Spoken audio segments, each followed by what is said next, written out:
Next, we'll add the heavy cream. So, tinanggal muna natin ito sa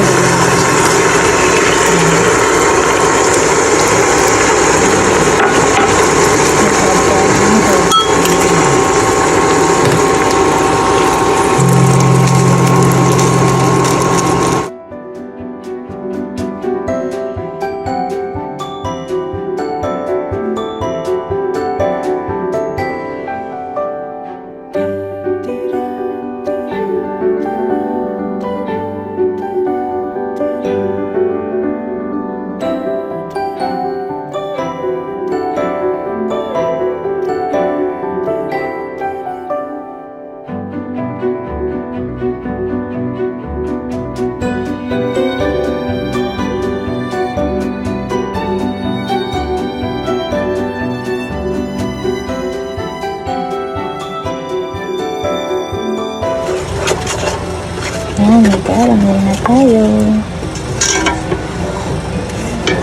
So, palalamigin natin yan. Tapos magtitikan pa yan. Tapos lilipat lang natin sa jar.